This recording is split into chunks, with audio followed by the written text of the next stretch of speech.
Zone 2 cardio. Put that C tier.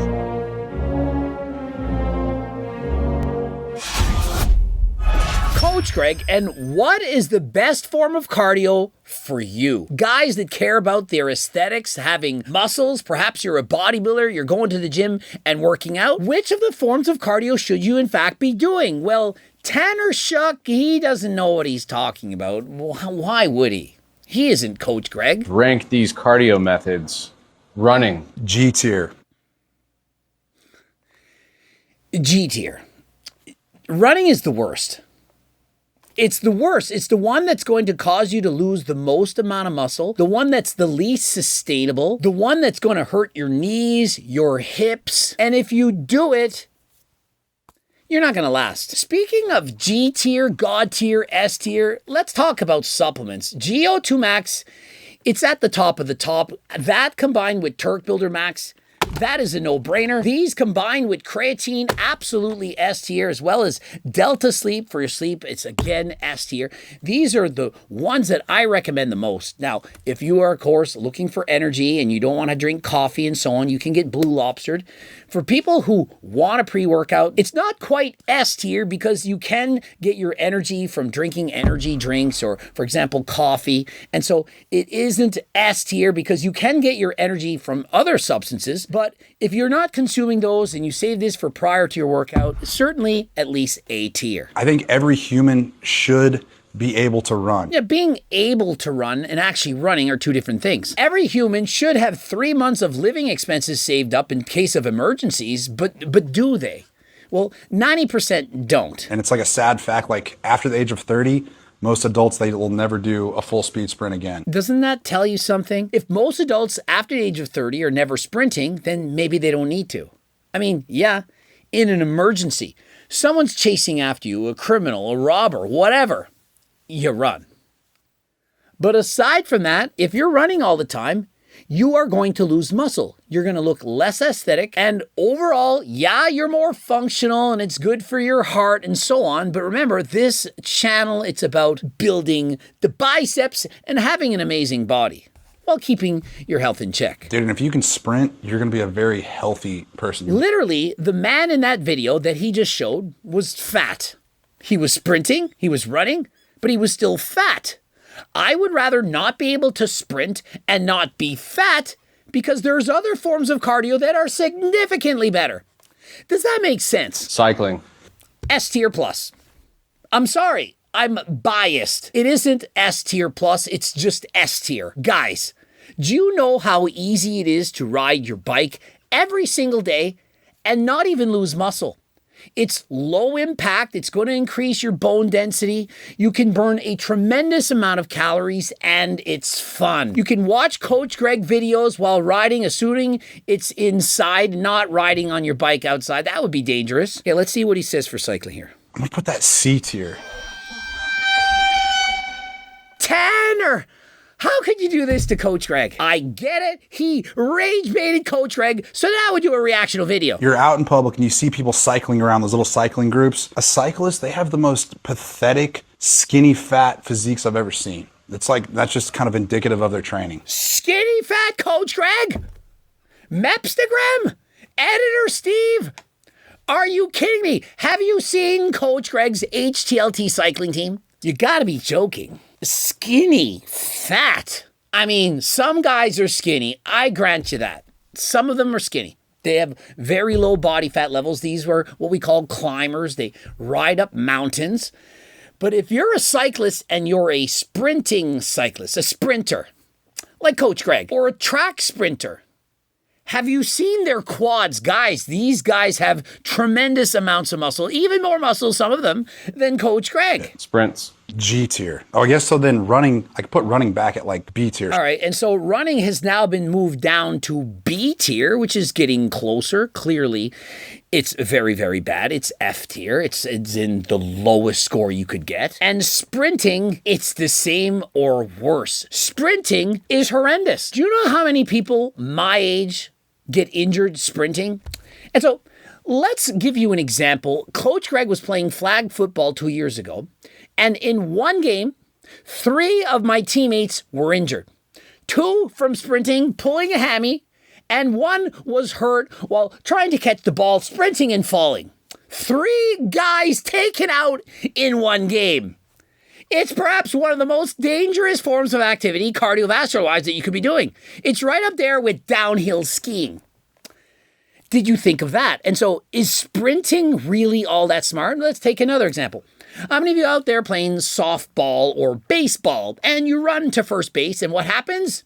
Achilles tendon gone from sprinting to first base. Perhaps you're on first base and you sprinted to second. You know how often that happens. Remember, I have a master's in kinesiology. I studied this, I taught this, and this is something that happens all of the time. Let's now look at the best athletes in the world, the ones at the Olympics. Do you know how often these guys are pulling hammies while sprinting? They're sprinting in 10 seconds. They do this their entire lives, and they still get injured from sprinting. Now, we take all those athletes and we get them to do zone 2.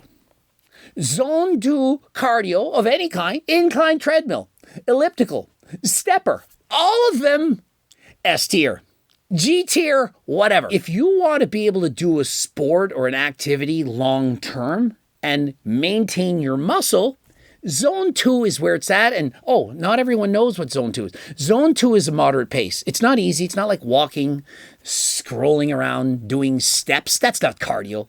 That's just pussing around. You can call it pussy cardio if you want. He said cycling is for pussies. Walking is pussy cardio. It doesn't count unless you're morbidly obese, then yes, it's Zone 2. Cool, fine. Any cardio that you choose to do at a medium pace where your heart rate isn't going too high, you can talk, that is S tier. And there is a lot of them. Any S tier exercise you have to be able to do for an extended period of time without getting sore. Jogging, it's not it. Skipping, no way. Rowing, it's too hard. If you're doing a form of cardio and you do it for an hour and the next day you wake up and you feel fine and you can do it again and again and again, that is the cardio you want to stick to because you can get in minimum 150 minutes a week. That's the minimum. At least double is what you should be getting. And do it consistently for years. That is the cardio that's A, going to burn off your body fat, B, improve your heart, increase your life expectancy, longevity, quality of life. And that is the one that you should be doing. Oh, and best of all, it's got to be fun. You're never going to see a guy that's doing a full speed sprint that's actually fast, that's not reasonably athletic, strong, and lean or jacked. Yeah, because no one over the age of 30 is running. We just talked about that. Everyone you see sprinting, running fast is athletic and amazing.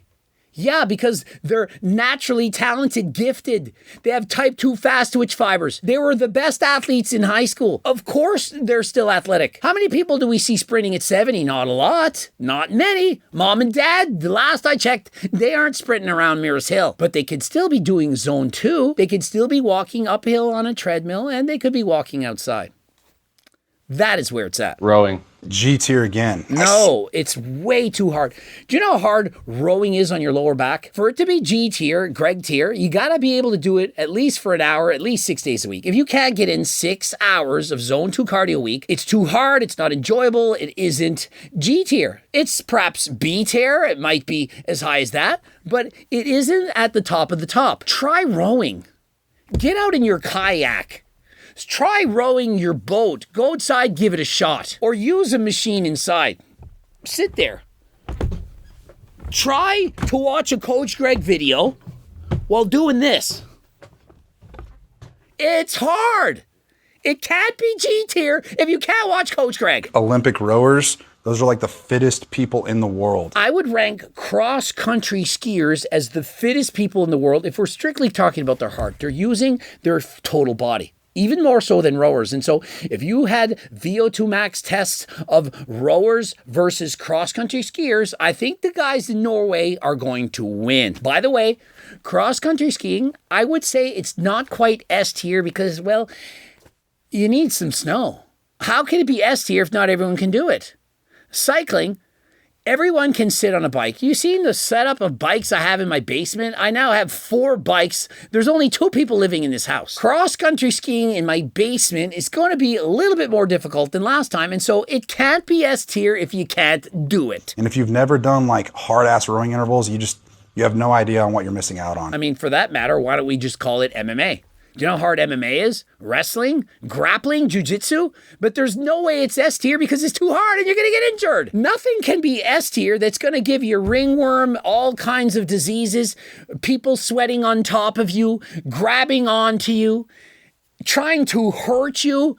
How is this an S tier sport? It's because it is not. Does it make you fit? Sure, if you don't get injured, if you go at a medium pace. But wrestling, jiu-jitsu, all of those sports, it's D tier. It's too hard for those of you trying to build muscle. Stairmaster. I'll put that A tier. No, it's S tier. It's ahead of that. Stairmasters are legit. Again, go walk up 30 flights of stairs, and I guarantee you're going to be out of breath. 30 flights of stairs and you're out of breath? Yeah, if I run it, if I jog it, but not if I'm at zone 2. If I'm walking at a medium pace. That is where it's at. And so it's S tier. If you're out of breath, you either went too fast or you're fat. Running up stadiums. Stairmasters, they're a really good workout. Running up stadiums, this is HIIT cardio. This is too intense. It's too difficult. Yes, it gets you in shape. Yes, it improves your VO2 max, but it's too hard. It's not something you can consistently rely on. You're going to overtrain if you keep doing this. And so that's going to be D tier. Guys, you don't have to go that hard. I mean, aren't you happy that Coach Greg, who tells it like it is telling you, you don't have to sprint. You don't have to run upstairs. You don't have to do HIIT cardio. HIIT cardio D tier, it's too hard. Yeah, you can do it. And if you're like Coach Greg and you're trying to be an elite level cyclist, competing against some of the best cyclists in the world, you probably got to be doing it. But if you're just you and you just want to be fit and lose some body fat and have nice biceps and look aesthetic, you don't need to do it. Jumping rope. Also, I'll put that A tier. No, it's too hard. A tier, try skipping for an hour. Remember, if you can't do it for an hour, how are you doing zone 2? Were you going to skip for 5 minutes? Oh, I'm fit now. I skip for 5 minutes. No, you need to do it longer. You can't burn enough calories in 5 minutes of skipping. It's not going to get you shredded. If you want to have single-digit body fat, or for most people, 10 to 15%, 15 being perfectly healthy, 10 to 12 being aesthetic, you got to do enough cardio to burn the calories off and to keep your heart rate up. And skipping, it isn't it. It's too hard. Remember, I used to teach skipping.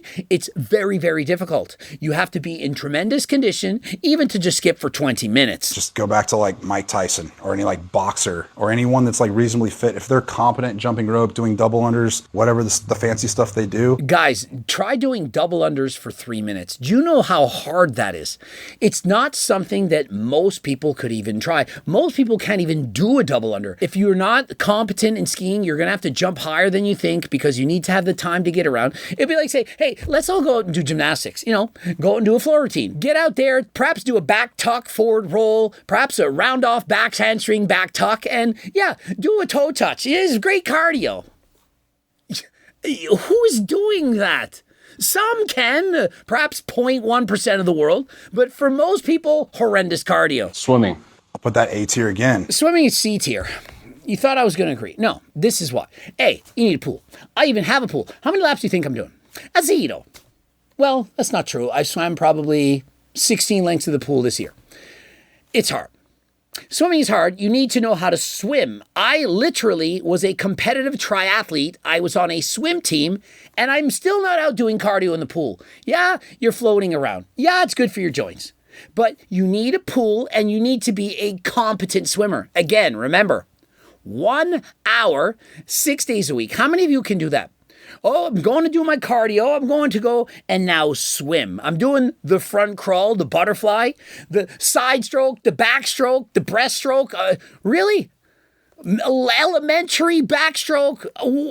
No one is swimming. So Sal, who was visiting Coach Greg, he's just under 500 pounds. And so, yeah, for Sal, who's close to 500, walking, it's more than zone 2. It's too difficult. And so he gets into a pool. But remember, even for him, it's hard for him to get in 6 days a week. In fact, he told me he's only going about 3 days a week. And so swimming, unless you're a swimmer, aka you're on a swim team somewhere, you have a pool, it isn't going to be S tier. It isn't even going to be A tier. I'm giving it a C. Like the fittest I've ever been is when I was actually doing a lot of swimming. Imagine if he took up cycling. The fittest he's ever been was when he was swimming. Rowing. Tanner, why don't you join Coach Greg's HTLT bike team? And in 3 months from now, we will see how fit you actually are. Do you understand the level of fitness that you will develop? It's unreal. He has no idea. Not to mention, let's compare quads of Tanner versus Coach Greg, who was literally racing last night. How are them quads at 50? Not to mention the pectacles, the 9% body fat that Coach Greg now possesses. Incline treadmill walking. Put that C tier. It can be good. I like it more for like active recovery, or if you're like a total beginner and you're Incline, I don't care how fit you are, once you put that sucker on an incline, it is hard. Tanner does not do incline walking because if he did, he would soon discover just how hard it really is. The treadmill downstairs that goes to 30% incline, I would challenge anyone to be able to walk at a even medium pace at 30%. At 15% incline, compared to flat, you're burning double the calories. At 30% incline, compared to flat, 4 times the calories. And so if you're walking slow, 3 miles per hour, 20-minute mile, and you weigh 154 pounds, you're burning about 300 calories per hour. Now, if you go at 15%, double that, 600. And at 30%, 1,200 calories an hour. Walking 3 miles an hour. How many of you think he can even do that? Most people could not do that for 2 minutes. I dare you to try. High intensity interval training. I'll put that G tier if it's done right. This is like sprinting up mountains. It's like sprinting on a flat. It's anything sprinting. It's going all out. This is what you don't need to be doing. This is how you get injured. This is how you overtrain. And hear me out. Think about this logically. Weightlifting, bodybuilding is HIIT. High intensity interval training. Get under a squat bar and do it for 12 to 15 reps for failure. How hard was that? It was to failure. It was all out. Re-rack the weight, your heart rate's perhaps 160, and you're out of breath. And what do you then do? You perhaps walk around, you move, and you try not to pass out. You rest whatever minutes, and you do it again. Does that not sound like HIIT cardio? Where you perhaps sprint for 30 seconds, and then you walk, and then you sprint again and walk? And so what really is the difference? You get there and you leg press or you deadlift or you bench press, and you're pushing hard. You then rest and you repeat it yet again. And so what weightlifting isn't is zone 2. It's not a continuous pace. You're starting and you're stopping. You're lifting weights for 30 seconds. You're stopping perhaps for 2 minutes. This is interval training. And so why do we need to add more intervals? And do you really think you can recover from 2 heavy squat sessions per week, leg press, whatever, and recover from sprinting up the stadium at the same time? Zone 2 cardio. Put that C tier. It's High rocks. P tier. Like that's literally, you're just a cardio bunny. From a guy who literally had running as, wasn't it A tier, G tier? He then lowered it to C tier. Sprinting, it's so amazing. But then as soon as somebody does a sport involving running, it's pussy tier. High rocks is running. If you like running, it's S tier. Now, I obviously have told you that running is horrible if you're trying to build a great physique. It's not what you want. And so clearly, if you're doing high rocks, if you're doing a lot of running, it's going to be hard on your body.